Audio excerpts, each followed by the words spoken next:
Hi, I'm Jason, And I'm Jameson. and we're the Pro Probers. And our objective is to create a light-sensitive probe to measure the power level of the nuclear reactor based on Cherenkov radiation. I'm Joseph. So as part of our research, we wanted to understand what Cherenkov radiation is. Essentially, what occurs in the reactor is the emission of charged particles, which interact with water molecules to create light. But the interesting aspect of this is that they're moving faster than the light they emit. And as a result, this causes the light to sort of bunch up and become an intense spherical wavefront that we can actually detect. The important aspect is that this light is blue, and so our probe is going to have to be able to detect light that is in the 500 nanometer range. After doing some research, we began to imagine various design possibilities. We still had to follow a bunch of specifications, such as having our probe be clean, waterproof, made out of rugged materials, and no longer than 10 feet. However, we had options for the light-sensitive device we could use. First, we considered photocells, but they were not responsive to blue light. Then we considered photoresistors, but they were more complex circuits, and because they measure resistance instead of voltage or current. Finally, we landed on photodiodes. We chose silicon ones in particular because they are responsive to blue light, as the graph indicates. We found an inexpensive and relatively robust photodiode on DigiKey. And according to the data sheet, we believe several parameters were perfect for what we were doing. Yay! Now that we have selected the light-sensitive device, we thought about the design of the probe. Our first design included a handle, but our guru said no handles were allowed. After some consideration, we landed on a final design that would meet all specifications. Our plan for creating this design revolved around an iterative process where we would test our probe as we go.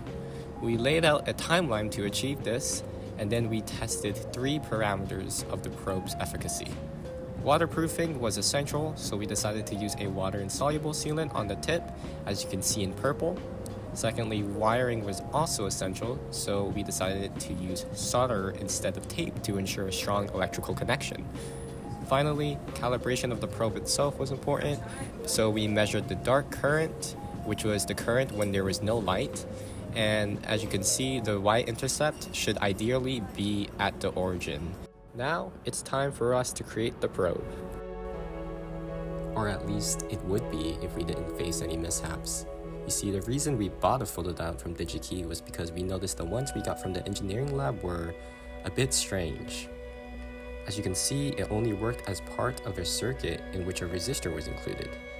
After taking some measurements, we found that we were working with a photoresistor and not a photodiode. After receiving our proper device, we were now ready to begin construction.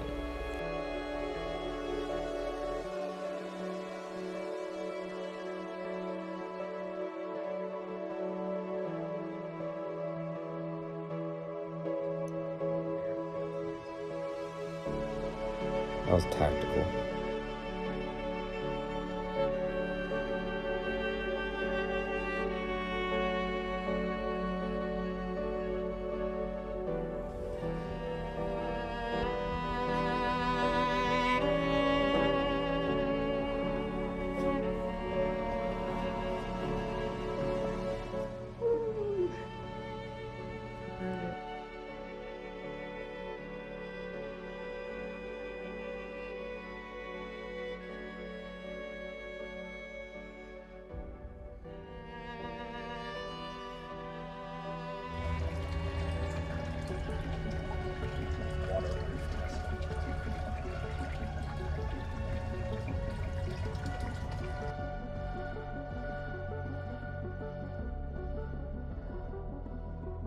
Alright, we just got out of testing at Burlington, and one of the things we realized is that the light levels in the reactor were a bit dimmer, remain suspended.